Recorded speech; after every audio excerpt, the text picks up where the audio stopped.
good to have you here. And it is a great topic and great speaker here today. And lots of people have registered for this program. I'm excited to have the discussion today and representing the very big number of people. They have lots of questions, lots of doubts about AI itself. And then we are talking AI in portfolio management. That itself is another big thing. So we'll get started about this. How are you doing today? Everything okay? Yes, everything. We are at the end of summer, so it started getting cold now. So yeah, just going along the flow. All right, great. And as usual, many people are joining again. I appreciate them and I appreciate everybody joining today for the first time. I have been doing this webinars for many years now, actually, more than 7, 8 years. I have collection of more than 350 webinar recordings and almost 200 podcast recordings. So later on, I will share the links with you guys. So feel free to join, watch recordings. A lot of people have shared, a lot of learning available for you for free. And rather, some of them can also give you PDUs. So take the advantage of the speaker's knowledge and experience and also earn PDUs and keep renewing your certificates. Okay, so about myself, if you don't know me, I'm living in US, Dallas, and I am very proud of saying that I have contributed to success of 600 plus 611 PGMPs globally, and Tarun is one of them. 210 PFMPs, and now Tarun is also one of them. So he has done both certificates. The PFMP is the recent one, and otherwise I am supporting project program managers, portfolio managers, achieving their PGMP, PFMP, PMOCP. The PMOCP is the recent certificate. I started June last year. The PMI requested me to run a pilot for them, joined by 17 people. Very exciting, running a pilot for PMI. And since then, I've conducted many PMOCP programs and RMP and PMI CP and SP, almost all the certificates. And we are providing training in almost all the certificates. So if anybody is interested in any of the certificate, feel free to talk to me or join our program. Actually, I'm running some program in Sydney next week and Melbourne. So I will be coming to Melbourne. So if anybody is in Melbourne and want to get benefit or take benefit of advantage of this program, PGMP program, I'm running PGMP, PFMP, PMOCP. I will later on share some details. Yeah, if you are interested, happy to have you in my sessions. Rest you can read, and this is about Tarun, our guest today, Tarun Talwar, Senior Portfolio Governance Partner at AusNet, joining us in this session today. And he's here with the deep experience in managing large-scale infrastructure portfolio. And you bring practical insight into how AI is being applied to enhance the portfolio governance and executive decision-making in real enterprise environments. So I thought this is a great topic and you have experience and exposure in this area. So why not talk about this? I'm sure a lot of people are here to learn about, they know about AI in project management, a little bit of programming, but portfolio management, which is a game changer. And feel free to talk a little more about yourself. If anything you like to share, say. All right. Thank you, Dharam. Thank you for inviting me. And as you clearly mentioned that you've helped me in my journey to achieve EGMP and PFMP as well. Before I get into details on the topic, I would like to walk you through who I am, why I'm here, what's my brief history. So morning, afternoon, evening, wherever you're joining this webinar. So I'm Tarun. I am currently based out of Melbourne, Australia, and I'm the portfolio governance partner with AusNet Services, which is basically a large utility infrastructure company, really huge in Victoria, especially the state of Australia. I govern capital portfolio worth $1.2 billion across different kinds of businesses, which has like around 400 projects currently running across the project's life cycle. across different lines of businesses. As Dharam has already mentioned, that I hold BFMP, PGMP, PNP, all the critical PMI credentials. I've spent almost 18 years now working with portfolios, PMOs, enterprise PMOs, portfolio governance, industries and energy, utilities, healthcare, etc. Before I deep dive into any of the AI stuff, I just want to be upfront and clear that I'm not a vendor. I'm not going to recommend you which AI to use, what are the different tools, and which one I recommend. I'm not here to sell AI. I am a practitioner who has spent last few years living in transition from manual portfolio governance, yes, despite having 18 years of experience until unless last 3 or 4 years, or in fact last 2 years, I was using MS Excel for portfolio governance, and I think it's still going to be there. You can do any AI, you cannot ignore Excel. And now, obviously, AI assisted oversights. And I just want to share genuinely what has worked, what hasn't worked, what I think is the honest picture, which looks like the way forward as far as AI is concerned, especially in the complex regulated environments. And as we move forward with the questions that is going to fire at me very soon on this topic, I'd like you to treat this as conversation and something which may or may not resonate with your ways of working. And if you disagree or if you have different perspective to what we are discussing, I'm more than happy to chat later, leave a question and respond to you later, or yeah, happy to have a discussion. So yeah, that's a little bit about myself, and I'll give it back to you then. So, guys, you have option to write on the question pad and ask as many questions as you can. I'd like to cover as many as I can. Let's get started. I do have 6 questions, which I will read out as we go. I like to tell you, I do have a PD code. I will be giving you the PD code, and one of the slide I will share later. So keep and stay there. If somebody's watching this as a recording, you have to watch this until end to get the PD code. If you cannot find the PD code, reach out to me. Okay. My first question to you, Tarun: where is AI actually being used in portfolio management today? All right. Thank you, Dharam. That's an interesting question, and I think the right question to start with. Number one, let's just take an example. Let me reframe this question and ask everybody here, where is AI not being used today? Forget about portfolio management. I think AI is being used everywhere.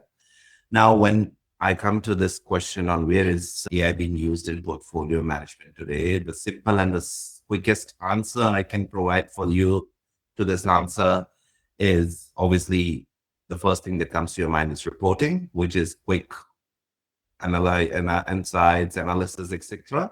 However, AI's true value is directly proportional to the complexity of the portfolio. So if your portfolio is, let's say, 10 projects, programs, or BAU activities, it may not provide you much leverage. You're better doing that on your own, on manually. But if you have a portfolio which runs into millions or billions of dollars of budget, it has different business areas involved, it requires regular insights, needs to know the threats, opportunities, what the data is obviously unclean, and a lot of legacy projects which are not really cleaned up, etc. It really makes sense. It's where it needs to get just I'll give you 5 or 6 different areas where it's currently being utilized and where it adds value. Number one, an obvious answer is data analysis and synthesis, which is obviously complex portfolios, and especially from my experience in the regulated environment,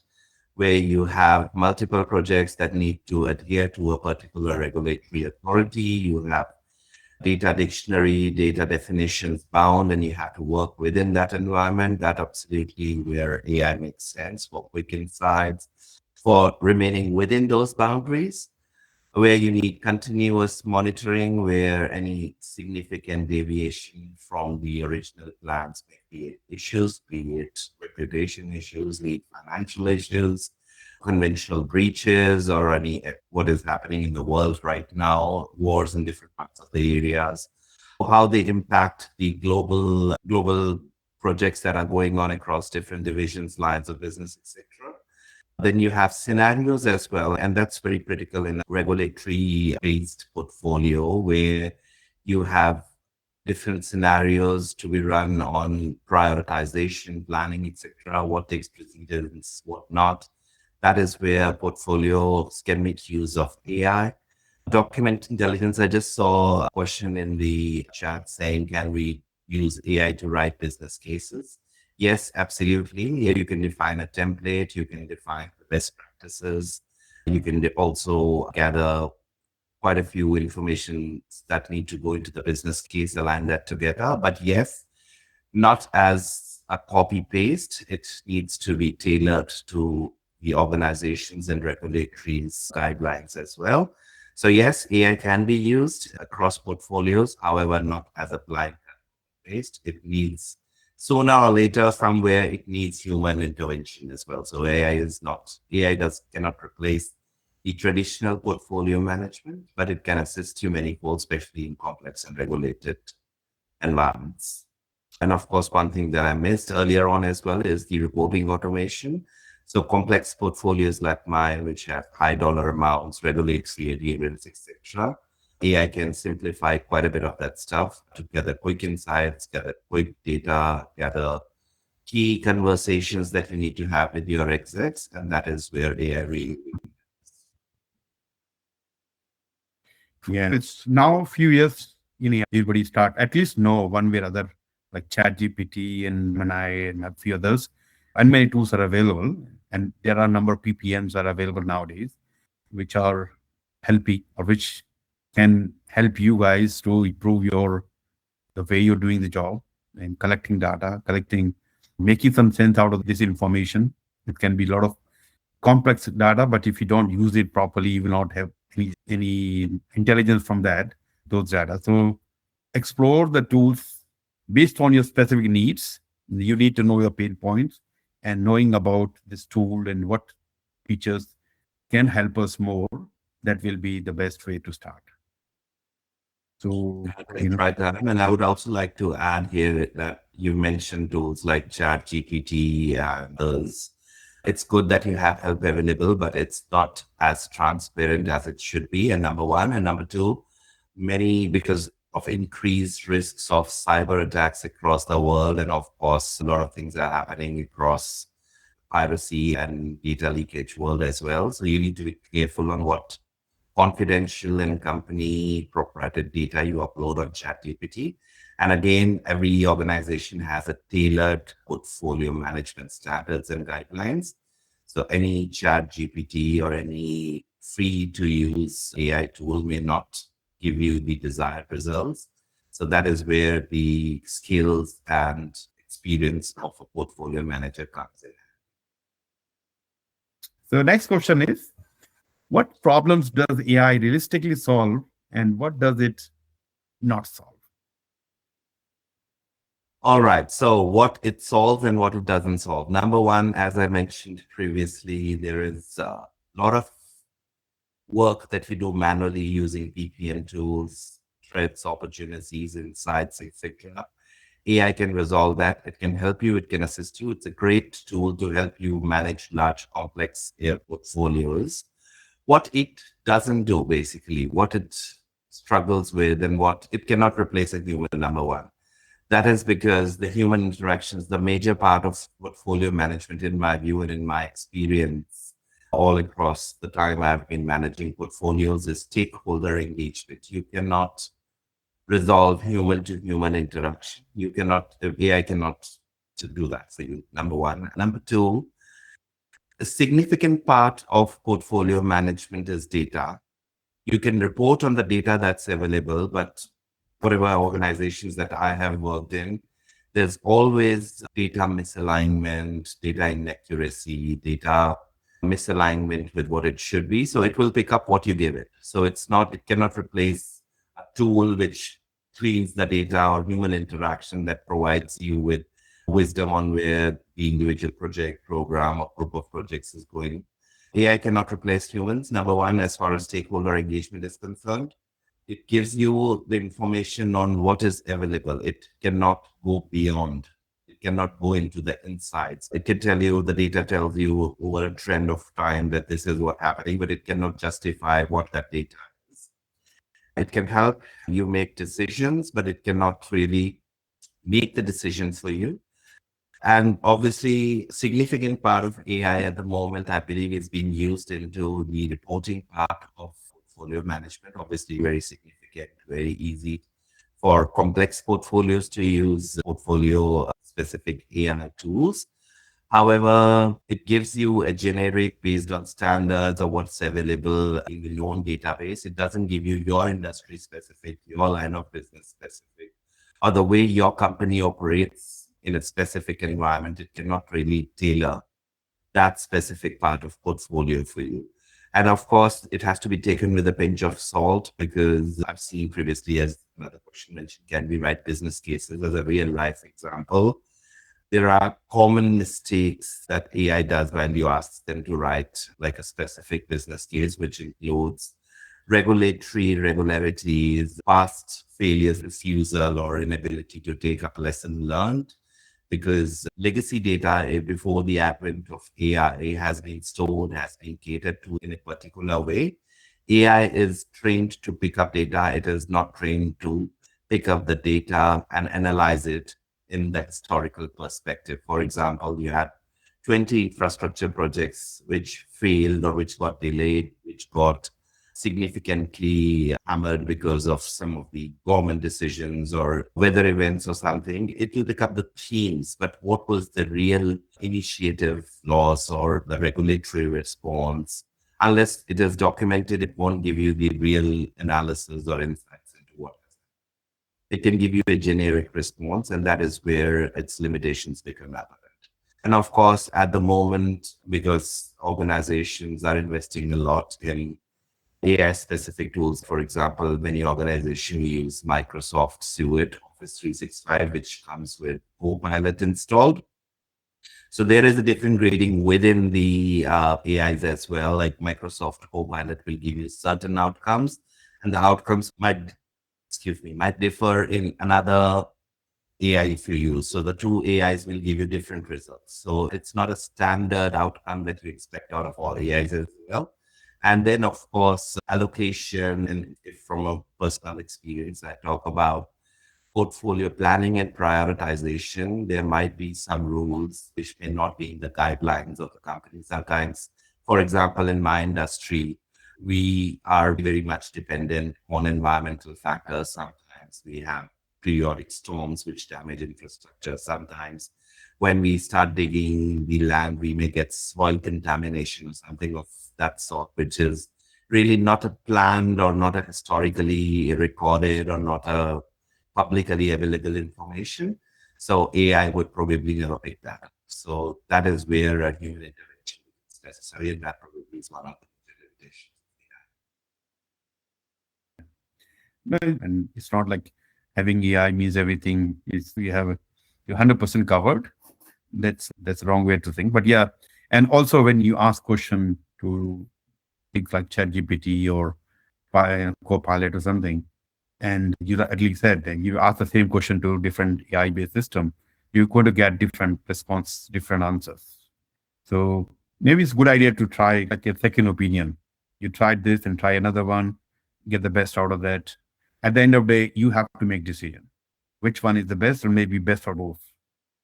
So use any system. Like I know other day I was talking to my son, like this is the tool. If you use, it will help you. Better question you ask again, how you train your, like chat GPT or something. More you talk to the chat GPT, more you're going to give them information, more correction you're going to do. The next time it will give you better. Yeah, and one major drawback that I have realized is coming up, and it's not widely discussed and probably out of scope of this discussion, is losing your skills as well. As you keep on getting dependent on AI, you think I'll just run a query or I'll write a prompt and AI will give me whatever I want. You actually start losing your analytical skills. You become over dependent, and sometimes, and it has happened many times, and I'm pretty sure everyone who's in this meeting has experienced this once or twice in their life. You're running short on time, big portfolio, you have 100 of other things to do. What you do is you just put in a prompt, get me insight or report on a particular data set, and you will just copy paste it and send it. And then in the end, you learn that there were spelling mistakes. It went to an exec. It was not correct. And then the questions be raised on your analytical skills or your competency as a result of that. So I would say AI is good to use, but over dependence is probably killing your analytical skills. So not be Yeah. dependent on that. I saw one article on LinkedIn, somebody posted it. And in that, you can easily see they were prompt asked some questionnaires happening. The way ChatGPT is talking, and you can see the response. And so at least you should go through that and look at anything which should not be there, should be out of that. At present, I have not observed significant influence in executive decisions as a direct result of AI. Regarding poll question, I would put forward that the board directors are overly excited to embed AI or to take advantage of AI benefits. However, are challenged to significantly articulate how this drives strategic value. There are many assumptions and misconceptions at play. Now, another Yeah. one, let me continue to read that. In regulatory environment, what do you see AI playing role in managing portfolio of application cycle, development cycle? Given a scenario of all the application that their life cycle, some being retired, some being taking off, and some applications are in maturing. Good discussion. Do you have any So thoughts around that? yes, so I'll start with the first question there, which is about the executive decisions. Board directors are excited to embed, and I think, Jason, you're not wrong at all. I believe in majority of organizations, I speak to quite a few friends in the same profession as well. What's happening at the moment is those who have not really, who are the organizations that haven't really started getting into AI have this fear of missing out, which when they see competitors, media, and social media pushing aggressively AI, are we falling behind, etc. And then obviously vendors and consultants push for AI as well. And often at exec level, there is a misunderstanding of AI capabilities. AI is not a solution to all your issues. And at my level, what I've seen is that at the board level, sometimes they have a thinking that AI will reduce costs. We can get rid of X number of people doing this job just by doing AI. We just need the data. They just pair AI with being data or AI. And the biggest misconception, and which we often laugh about, is that AI is an IT initiative. It's like if you say AI, it's an IT thing, which is not really true. It's more on a business transformation level. And sometimes, again, as I mentioned, fear of missing out, competitors are ahead, we haven't even started, etc. Where I think they miss a step and where I think we can clarify, articulate how AI is driving strategic value is more towards business drivers than IT drivers. It's more on revenue growth, which is like personalization of services that an organization offers. Cost efficiency is obviously one of the major drivers of AI at the moment is the cost efficiency, which can include process automation, forecasting, etc. Risk reduction, because they using AI in reporting, you can actually get forewarners of something that's coming up, automatic setups, etc., like giving you, let's say the budget has been spent 90% already, there should be a trigger that says we're going to run out of budget or we're going to do something about it. Decisions we actually, my way of talking to my execs about AI is to talk about AI as a strategy, then AI as an IT tool. And we also like sorry, I'm just mixing words today. What good looks like in exec and board level meetings for a strategy in AI is using use cases based thinking, reduce our outages, outage trackers are maintained, but if we align those with our AI, we can reduce the response time by, let's say, 10% or 20%. We can clear ROI by strategic KPI linkage. We can have a capitalistic capability realism. We understand where the data is coming from, what thresholds that our organization has as far as risk is concerned, governance, regulatory requirements, resourcing, etc. And then, of course, it doesn't need to be big bang. We can have pilot proof of concept thing. We can scale it across lines of businesses and then embed.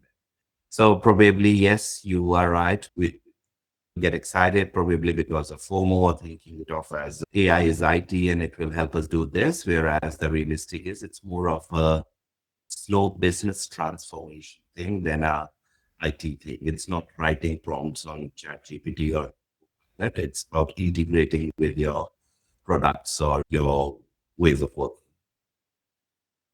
I hope that answers a bit of it. Thank you for that.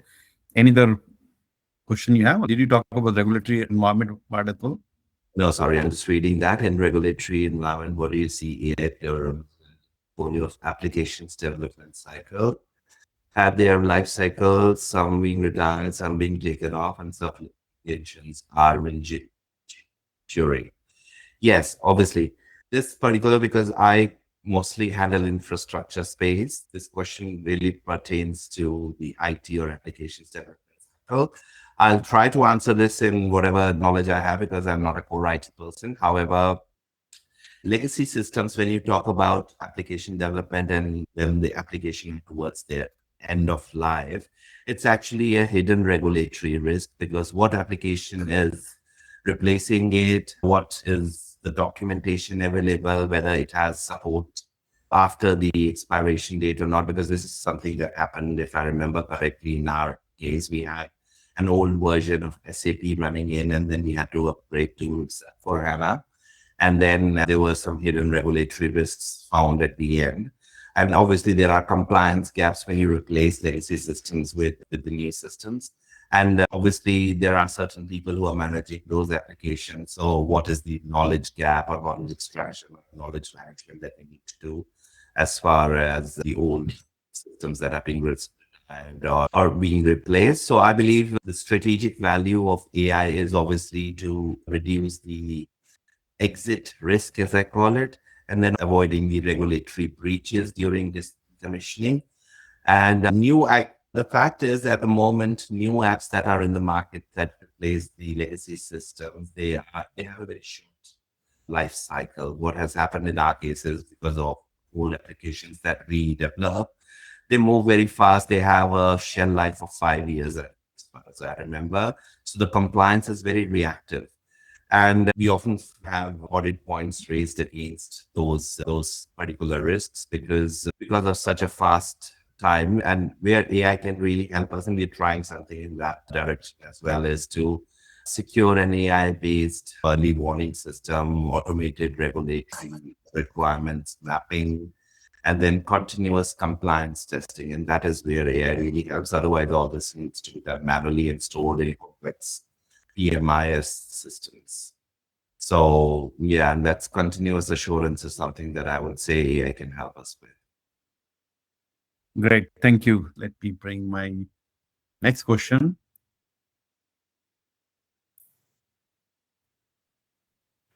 How can AI improve executive reporting and decision making? Okay, so how can AI improve executive reporting? First thing that I would like to talk about this particular topic is that reporting is not just collecting data and then presenting it to whoever your stakeholder is. Reporting, actually, I'm pretty sure there are many experienced people here who know what reporting is. But the fact is, as far as portfolios are concerned, the majority of green flags, as I say, or the outcomes of reporting are successful only when we give the execs clear outcomes, clear way to make decisions, and clear insights, threats, opportunities, so that we can bundle everything together and let them make decisions which are good for the organization. So how AI helps reporting, as I've covered previously in some of the questions that we discussed previously, number one is obviously gathering, analyzing, and simplifying the data, which is obviously in large, complicated portfolios, not very easy to gather, which is very synthesized in a way that it should be tailored and accustomed to what the execs need. The other advantage of AI, which I highly recommend, and we have used that particularly well in our organization, is continuous monitoring.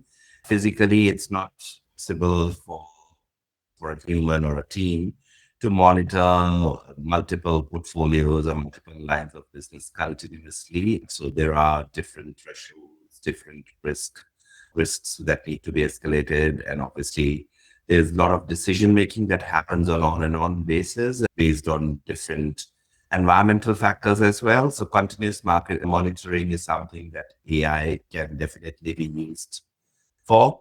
I've mentioned earlier that we use a lot of scenario modeling in our portfolio management, wherein planning and oversight and the strategy team can use different parameters to run regulatory scenarios, which initiative takes priority, which doesn't, why.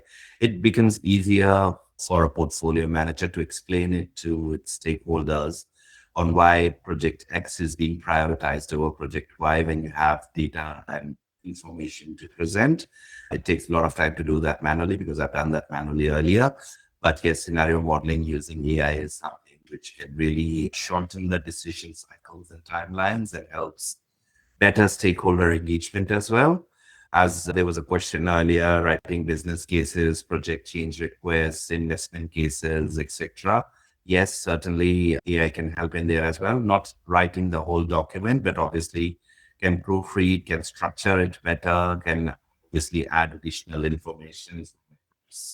The hundreds of documents that go into business cases and regulatory specific business cases.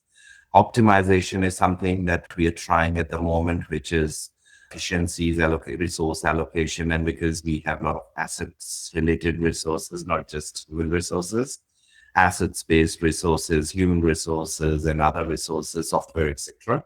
So just to check where the constraints are, how do we manage it as per the scenario that we have modeled, which is the best outcome possible. And sometimes when we have huge change requests for a multi-million-dollar project, we also use it for analyzing the Monte Carlo analysis results, etc. So that's very important as well. And as far as reporting is concerned, obviously the data collection analysis can be done by, and then you can add the narrative. I think you can present it to various stakeholders. So yes, very helpful in these scenarios. Yeah, as you correctly mentioned, a lot of useful case, business case or test cases you talked about. And yeah, it is helping us in many ways, especially reporting. And one thing I like about this, you create a document or a report, you can ask the AI system, hey, can you act as a devil's advocate and try to find all the negatives and what can go wrong? And believe it or not, it come back with a big list, a huge list. And you say, wow, I never thought about it. Yeah, that's a great assistance. That has happened quite a few times. Because of your experience, as I mentioned, AI cannot replace human experience. So when you get AI to write a report or analyze a report, it actually gives you a lot of insights and sometimes incorrect data as well. And where, as a human, you can intervene and say, oh, I worked previously on this issue, let's say 5 years back, and this is what the resolution looked like, and this is how a report looked like. And now this is something different. And when you chat to the AI with that concern, it actually gives you quite a few alternating scenarios, which I think is very good for knowledge. Right. Let me bring my next question. Can you share a real example where AI improved a portfolio decision?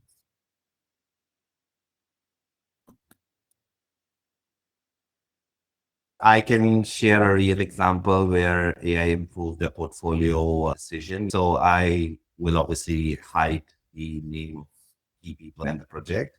So there is a project which was at crisis, and it was more than $100 million project, and something happened because of environmental reasons. And there was a huge backlash in media, and because we are a utilities company, there was a power off in quite a few areas of Melbourne for quite a few days.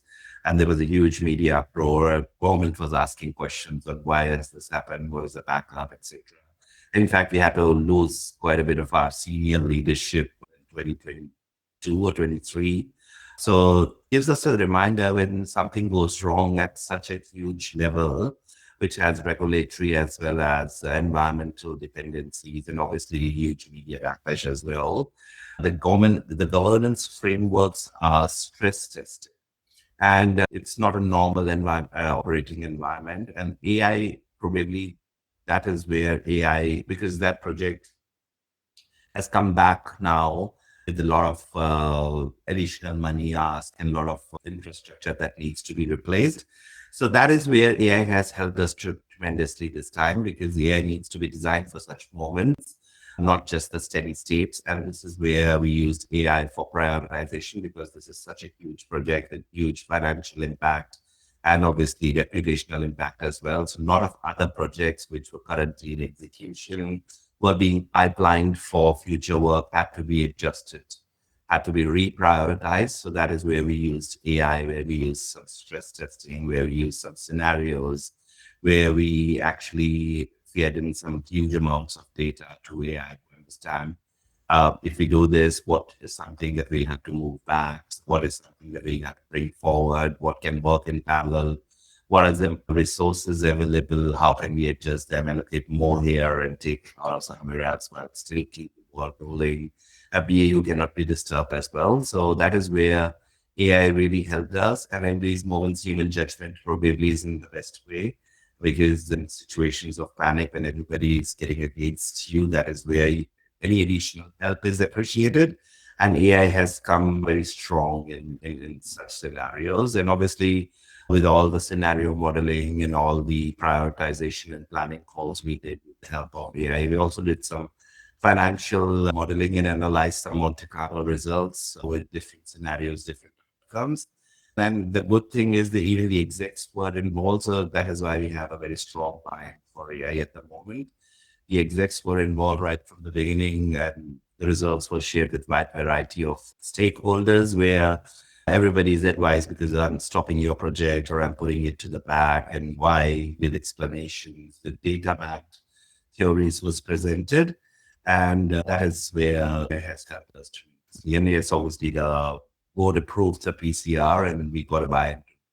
Sorry, I can't. Okay, so it's saying, I personally find AI platform great to quality assure reporting insights from the business, especially when they struggle to so see any yeah, so see they articulate outcome, benefit, value, risk, etc. to various audience. Yes, absolutely, Jason. And I would, you've brought in an excellent thing there, which we talk about very less in portfolio scenario at the moment, and which is coming up big time, is the outcome slash benefit slash value part of it. So traditionally, it's the cost avoidance or financials that we talk about. And again, in large and complex portfolios, it's very difficult to articulate and talk about outcomes versus benefits versus value provided.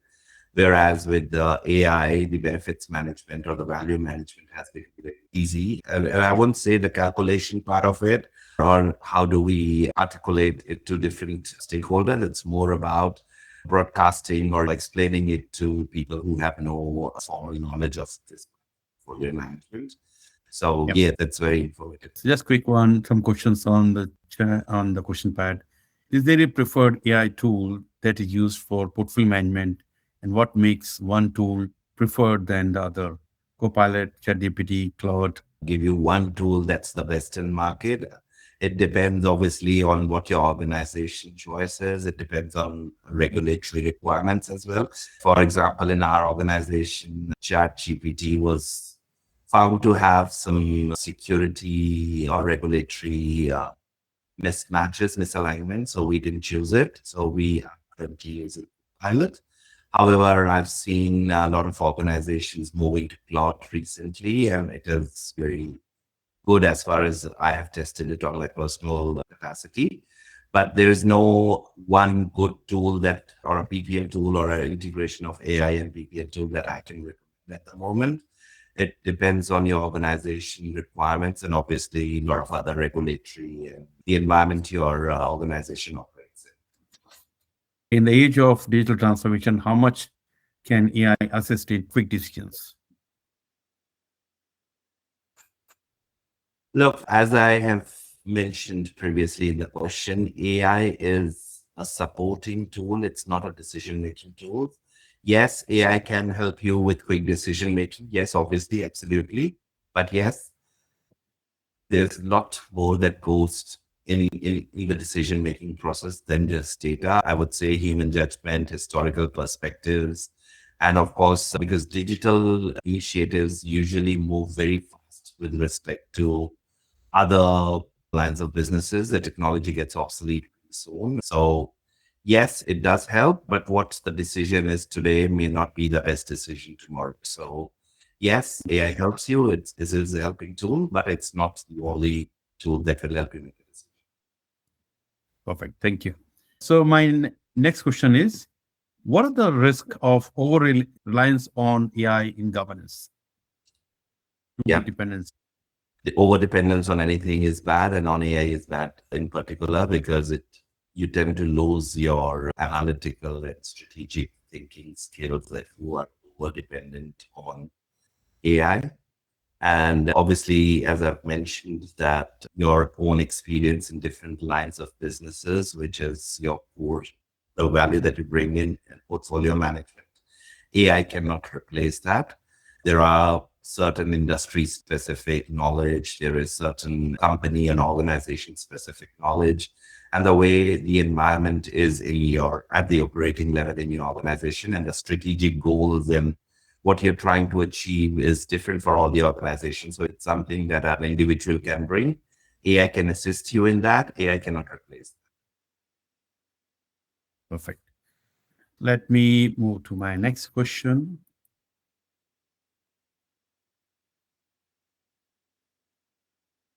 What skills do portfolio leaders need in the AI era?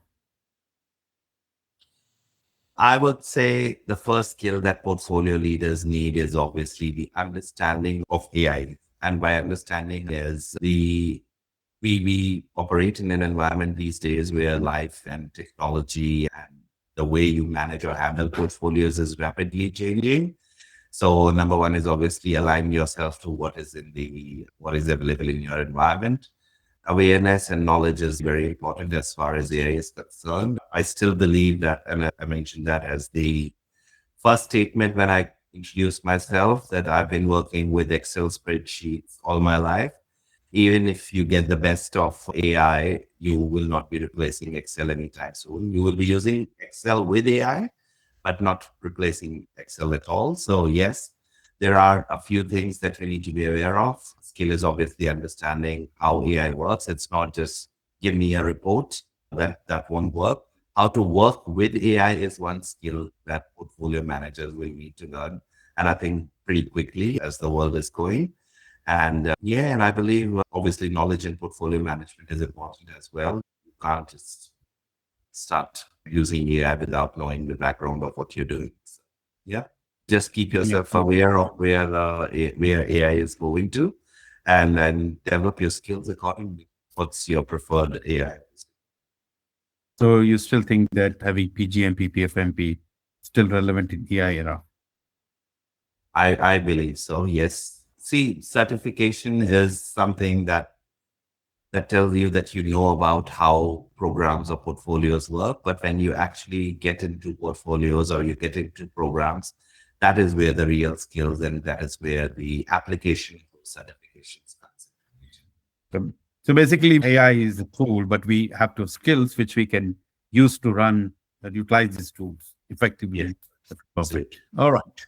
My next question to you. Actually, this is a previous question, which is as part of the registration. I have received this question. Probably we answered this, but let me bring it. How can we ensure accuracy of AI governance? So how can we ensure accuracy of AI governance? And that is where I said AI is to help you. AI is not to replace you. So accuracy has to be for initial few, like when you start using AI in your portfolio management or portfolio governance activities, you have to manually check it.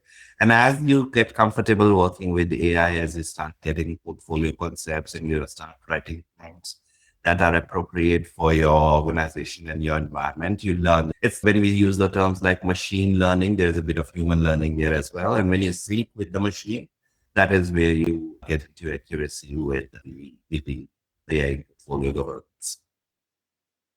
All right. So from question point of view, I think I'm done with the question. I think there's one more question on the question pad.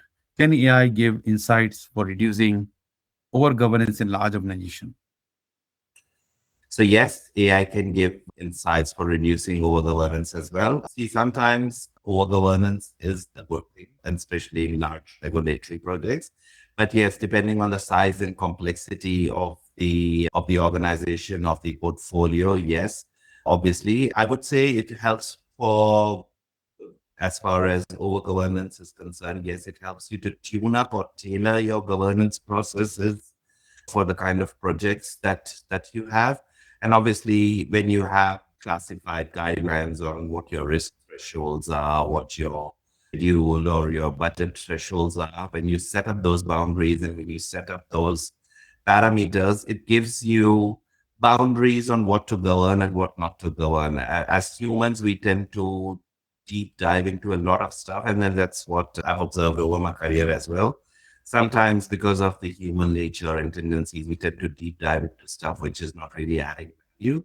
And yes, obviously, based on with defining or standardizing the dependencies and organizing trends over a period of time using AI, obviously, we can actually define what to govern, what not to govern. So it actually can help you simplify. I won't use the term over governance, but yes, simplify your governance guidelines or policies.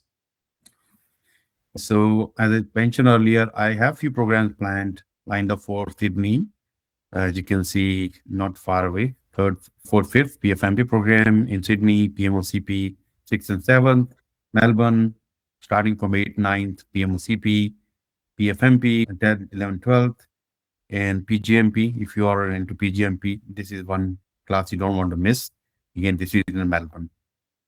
The RMT program I'm running in Dallas. I'm running a physical class in Dallas, April 21st to 23rd, and few online programs, PGMP program. These are some of the confirmed programs. So there are other programs, other formats available in case you're interested in. PGMP online, PGMP classes, PMP online, PGMP class. Yeah. Then go through them, then maybe take a screenshot, whatever, and pick your right program. Stay connected. Yeah, there are ways to connect. Of course, my phone number, this is my number. You can WhatsApp me on this. There are other numbers. You can also connect with us. WhatsApp number and the other ways. You can take a screenshot if you want. And also, I will be sharing recording very soon. And the thing you're waiting for, the PDF code, you can note down this PDF code and course identifier. Okay. And thank you. Thank you, all of you guys, especially Tarun. It takes time and effort to come together with your thoughts and bring your thoughts and share with everybody and taking the questions, live questions. You're answering them with all the required due diligence. You did really well. I'm very happy and excited to have you in this session, and it was great to have you here. And all the people joined today, thank you. And you are the guys, you are the people making this program more special by asking the right question, right time, and make it more interactive. So till next time, hopefully somewhere mid of April, I will bring another webinar with the new topic. So please keep an eye on my announcements and keep learning. Any questions? Anything else? All right, Tarun, any last words? Everyone for joining, and wish you all the luck for future. Thank you. All right. Take care. Bye.